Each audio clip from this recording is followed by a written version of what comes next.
सभी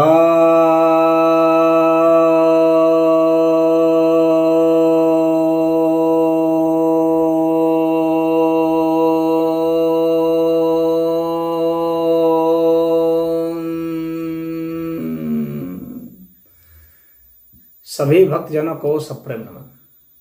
भक्तों, आज आपके समक्ष आपकी कुछ जिज्ञासाओं को लेकर के आया हूँ। एक महेश फड़तारे जी की एक जिज्ञासा है। उनका पूछना है कि गुरु जी, ध्यान में ज़्यादा देर बैठना महत्वपूर्ण है या ज़्यादा एकाग्रचित होकर के बैठना महत्वपूर्ण है?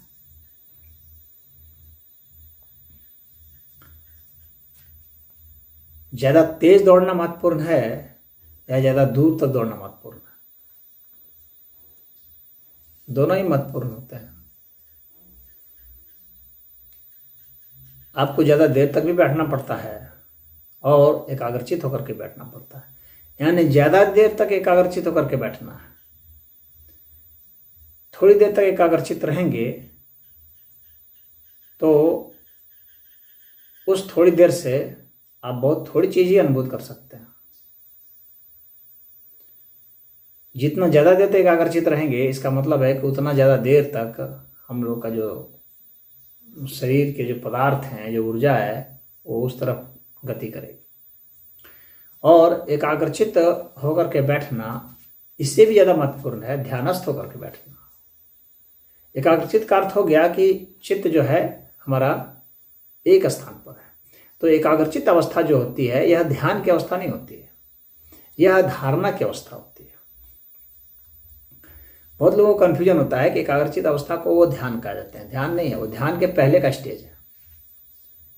एकाग्रचित अर्थात चित्त हमारा एक जगह है, ध्यान अर्थात चित्त हमारा सब जगह है। तो अपनी उपलब्धि सब जगह हो, यह ज़्यादा महत्वपूर्ण है बनस्पत की अपनी उपलब्धि एक जगह हो।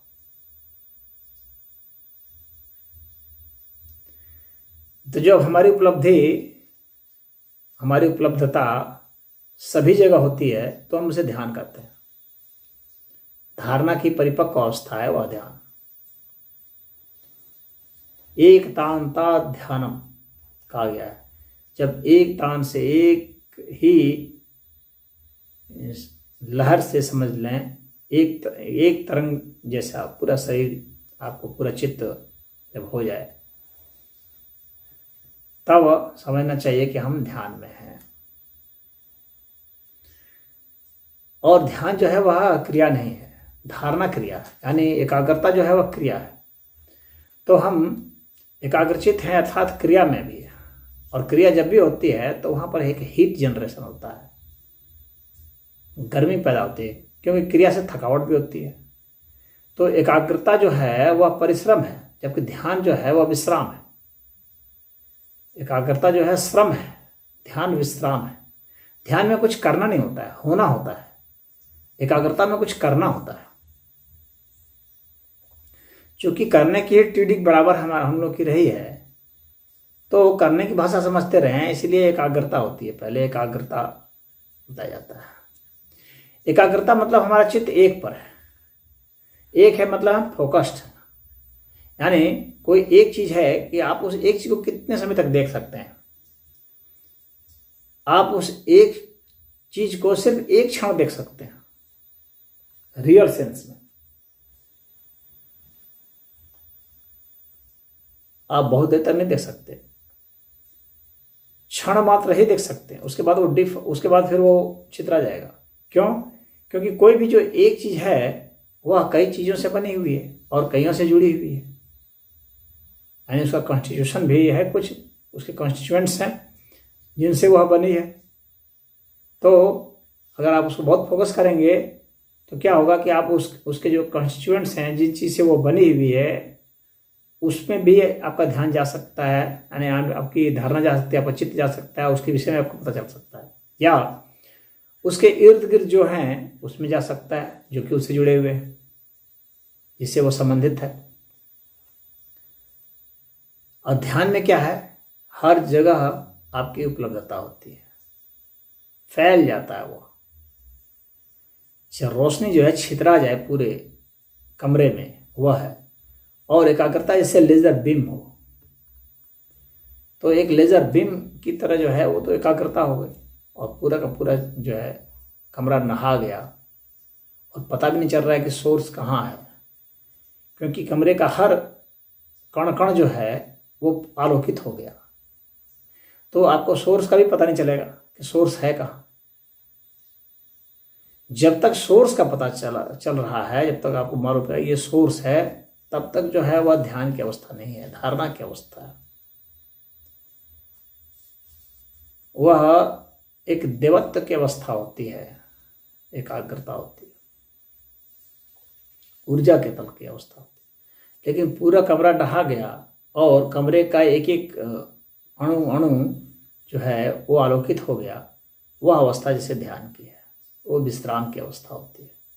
तो पूरा चित्त आपका नहा जाएगा, आलोकित हो जाएगा, इसलिए उससे विश्राम है, इसीलिए उसमें आनंद है। तो अब ऐसा कैसे होगा? अब ज़्यादा देर बैठना है तो बैठना तो पड़ेगा ही, क्योंकि तुरंत भीतर जो आलोक है वो आपको तुरंत एहसास तो हो नहीं जाएगा बैठते ही। काफ़ी देर बैठना पड़ता है। कितना देर बैठना पड़ेगा? क्यों बैठना पड़ता है? क्योंकि जब आप बैठते हैं बहुत देर तक तो शरीर में आपकी बहुत सारी क्रियाएं हैं जो होने लगती है। जैसे उदाहरण के लिए कि आपको कहीं ना कहीं दर्द होने लगेगा, तो जब दर्द होने लगेगा तो अब एकाग्रता के लिए क्या करना पड़ता है? आपको क्या करना पड़ता है कि कहीं ना कहीं फोकस करना पड़ता है। तो फोकस करना पड़ता है यानी उसमें आपका माइंड को परिश्रम करना पड़ रहा है। आपने कोई एक सब्जेक्ट चुन लिया, कोई एक बिंदु चुन लिया, तो आपको वहाँ परिश्रम करना पड़ रहा है, मेहनत करनी पड़ रही है अपने को एकाग्रचित करने के लिए, कि उसी को मुझे बराबर देखना है, बराबर महसूस करना है, सूंघना है, जो भी है सुनना है। लेकिन जब दर्द की शुरुआत होगी तो आपको कुछ करना नहीं पड़ेगा, क्योंकि आप दिमाग को चाहेंगे भी तो वहाँ से नहीं हटेगा जहाँ दर्द हो रहा है। यानी वह स्वाभाविक प्रक्रिया जो है शरीर में एकाग्रता की, वह शुरू होती है दर्द से।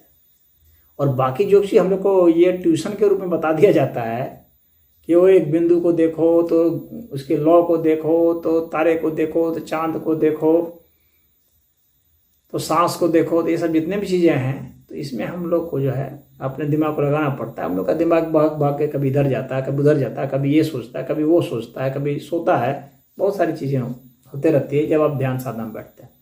लेकिन जो ही दर्द शुरू होता है आप फिर कहीं नहीं जाते, ना आपको नींद आएगी, हाँ, और ना आपका दिमाग वहाँ से चाहेंगे हटाना तो नहीं हटेगा, वो तो रह रहा करके वहाँ जहाँ दर्द हो रहा वहीं जाएगा। ये दिमाग की स्वाभाविक जो है कैप्चर्ड स्थिति है। हम लोग का माइंड कैप्चर्ड हो जाता है पेन से, वो जा नहीं सकता, वो बंध जाता है। हर समय टिस टिस टिस टिस दर्द कर रहा है, दर्द से आदमी बेचैन हो जाता है। वो सोचता है दर्द से छुटकारा हो, और दुनिया के सारे काम वो भूल जाता है। फिर ना उसको देश दुनिया कोई चीज़ की याद नहीं है, उसको तो बस अब खाली अपने दर्द की फिक्र है, बाकी की फिक्र नहीं है। इसीलिए देर तक बैठना जरूरी है, क्योंकि दर्द से पारा पड़े। बाकी चीज़ें तो भूमिकाएं हैं, दर्द से ही साधना की वास्तविक शुरुआत होती है। और तब जो है आपको एकाग्रचित अपने को करना नहीं पड़ता है, बल्कि आप एकाग्रचित हो जाते हैं।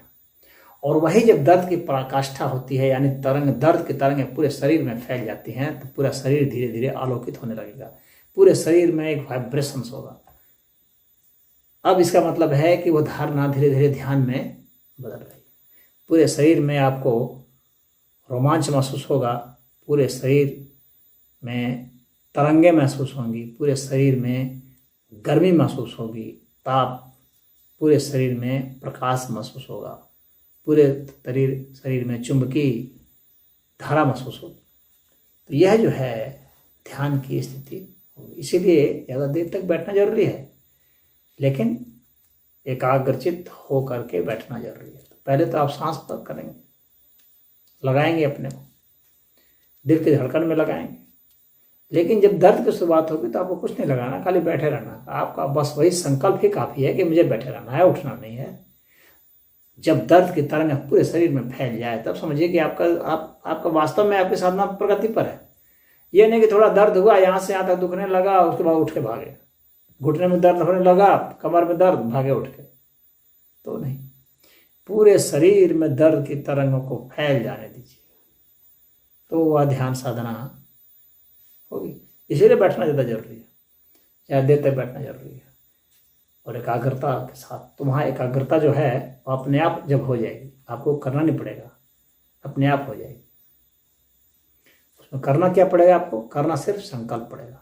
आपको अपने संकल्प पर टिके रहना है, और जो दर्द की तरंगें आती हैं उसके गवाही के रूप में और उसके गुण चरित्र व्यवहार के अर्थ में उसको आपको पता लगाते रहना है, महसूस करते रहना, ये आपको करना है। तो मुझे उम्मीद है आप समझ गए होंगे इस रहस्य को। ओम।